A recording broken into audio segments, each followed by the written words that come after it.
Assalamualaikum warahmatullahi wabarakatuh. Perkenalkan, nama saya Ruzatun Nabila dari Prodi Informatika kelas A. Baik teman-teman, di sini saya akan sedikit menjelaskan terkait dengan program sederhana dari Bahasa Asing yang sudah saya buat untuk menentukan gaji bersih, pajak, dan juga zakat. Dengan ketentuan, kita harus terlebih dahulu menginputkan nama kita, jabatan, serta besar gaji yang kita dapatkan, serta ketentuan yang kedua itu adalah untuk penentuan nilai pajak itu nantinya akan dipotong sebesar 7%, serta 2,5% untuk penentuan nilai zakat. Nah, kemudian adalah sintaks yang dapat kita gunakan, teman-teman, untuk menyelesaikan tugas kita yang pertama, di mana didahului dengan hashtag include_studio.h. Hashtag include_studio.h ini merupakan sebuah prefektif preprocessor yang kita gunakan untuk menambahkan ataupun memasukkan file header studio.h atau standar input output header dalam program bahasa C. Atau dalam istilah lain, include_studio.h ini merupakan sebuah tempat penampungan ataupun library dari segala fungsi-fungsi yang berlaku di program C. Nah, kemudian dilanjutkan dengan integer main. Integer main ini adalah titik awal eksekusi dari bahasa C. Kemudian kita lanjutkan dengan deklarasi sebuah variabel dan juga tipe data yang kita gunakan, di mana saya di sini membuat variabel pajak sama zakat itu menggunakan tipe data yang float, karena saya menginginkan ataupun karena saya telah memasukkan nilai bahwa untuk pajak sama zakat ini merupakan data yang berbentuk desimal ataupun bilangan yang berkoma. Maka dari itu saya menggunakan tipe data yang float, karena pada dasarnya tipe data float ini digunakan untuk menyimpan bilangan desimal. Kemudian untuk integer, integer itu adalah tipe data yang digunakan untuk menyimpan bilangan bulat. Makanya saya juga menyertakan beberapa variabel di dalamnya. Salah satunya misalnya seperti gaji kotor dan lain sebagainya. Kemudian ada tipe data chart. Tipe data chart ini adalah tipe data yang kita gunakan untuk memasukkan ataupun menampung karakter. Di sini juga saya sedang membuat dua buah variabel, yaitu nama sama jabatan. Nah, kedua nama sama jabatan ini saya sudah juga membuat sebuah space untuk menampung bahwa nama itu sebesar ataupun sebanyak 50 karakter, serta untuk jabatan juga seperti hal yang sama, yaitu sebanyak 50 karakter. Nah, kemudian baru saya menggunakan fungsi dasar dari si bahasa C-nya, yaitu salah satunya seperti printf. Printf ini adalah fungsi untuk mencetak teks ke layar.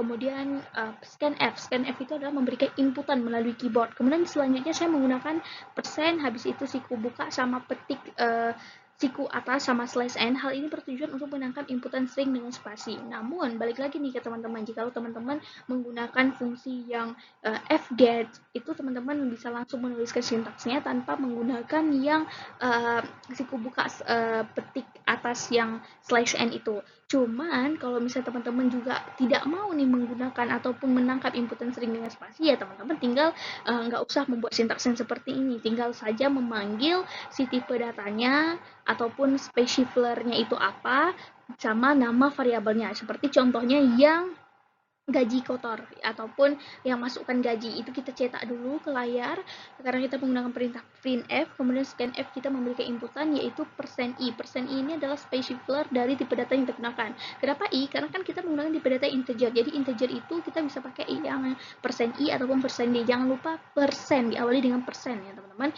Kemudian baru kita panggil nih si variabelnya ya, karena ketika nanti kita memasukkan data-data kita itu akan disimpan di dalam variabel-variabel yang sudah kita siapkan gitu. Nah, kemudian kita buat rumus untuk total pajak itu apa, total zakat apa, gaji bersih itu apa.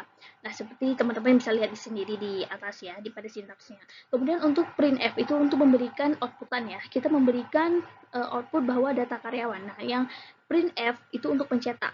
Yang data karyawan itu disebut dengan string. Jadi apapun yang kita ketik di sana dia akan semuanya dicetak ke layar. Kemudian untuk printf yang nama karyawan sama jabatan karyawan itu kan dia menggunakan specifier yang %s, karena kan balik lagi dengan tipe data yang kita gunakan itu adalah char, makanya dia pakai %f yaitu %s untuk menampung string. Kemudian baru nih kita lanjutkan dengan pemanggilan nama itu adalah variabel. Begitu pula dengan gaji kotor kita pakai %i karena kan kita menggunakan tipe data yang integer dan lain sebagainya. Ya, sampai ke zakat juga sama menggunakan %i. Kemudian jangan lupa return. Return itu adalah supaya menjelaskan bahwa program kita ini sudah selesai sampai di sini dan dia tidak mengembalikan nilai satu lagi atau melakukan eksekusi lagi. Nah, kemudian ini adalah outputannya. Teman-teman dapat melihat outputan dengan cara mengcompile terlebih dahulu, yaitu dengan cara ketik gcc program1.c. Ini adalah nama filenya, kemudian o dan berikan nama eksekusinya. Kemudian baru nih kita panggil lagi dot slash nama eksekusinya itu apa. Jadi program di sini itu adalah nama eksekusi ya teman-teman. Kemudian dilanjutkan dengan tugas yang kedua, yaitu membuat sebuah program untuk menghitung luas dan juga volume sebuah tabung. Dengan syarat kita sebagai user itu harus memasukkan ataupun menginput terlebih dahulu panjang diameternya berapa serta tinggi dari sebuah tabung itu berapa. Nah, sama saja halnya diawali dengan include std.h, kemudian integer main untuk melakukan titik awal eksekusi dari sebuah program bahasa C, kemudian kita sertakan variabel serta tipe-tipe datanya, yaitu ada diameter sama pi. Ini kan saya menggunakan tipe data yang float, karena saya menginginkan nanti nilai ataupun data yang saya masukkan itu adalah harus bilangan desimal ataupun berkoma. Dan saya di sini sudah menyertakan ataupun memasukkan terus nilai pi itu berapa. Namun teman-teman jika misalnya teman-teman tidak mengetahui nilai pi yang sebenarnya itu berapa, teman-teman bisa menggunakan di bawah include studio.h ini teman-teman bisa pakai yang include math.h. Jadi nanti ketika panggilan variabelnya itu adalah m besar spasi pi gitu ya. Nah, kemudian kita sama juga mencetak text layer yaitu print, masukkan diameter tabung, kita panggil %f, yaitu specifier dari float itu adalah f ya teman-teman. Kemudian panggil lagi diameternya supaya nanti data yang kita masukkan itu akan disimpan di dalam sebuah variabel diameter. Begitulah Kak, jangan menuliskan rumus jari-jari. Karena kan pastinya untuk mencari luas sama volume kan butuh jari-jari. Jadi kita panggil aja diameter dibagi dengan 2. Kemudian kita output yaitu kita tulis print mencetak itu adalah luas permukaan tabung maka %.2f. Hal ini bertujuan supaya saya nanti nilainya itu memiliki 2 angka di belakang koma. Dan kenapa pakai f ya? Karena balik lagi tipe data yang kita gunakan itu adalah float gitu ya. Jangan lupa juga return. Kemudian ini adalah cara mengcompile-nya ataupun melihat outputan, yaitu dengan cara mengcompile gcc nama filenya itu apa, min.o, dan berikan nama eksekusinya. Kemudian kita panggil dot slash nama eksekusinya apa, kemudian masukkan diameter dan serta tingginya, kemudian program akan mengeksekusinya sendiri. Mungkin cukup sekian saja presentasi dari saya. Semoga nilai saya memuaskan. Terima kasih. Assalamualaikum warahmatullahi wabarakatuh. See you next time.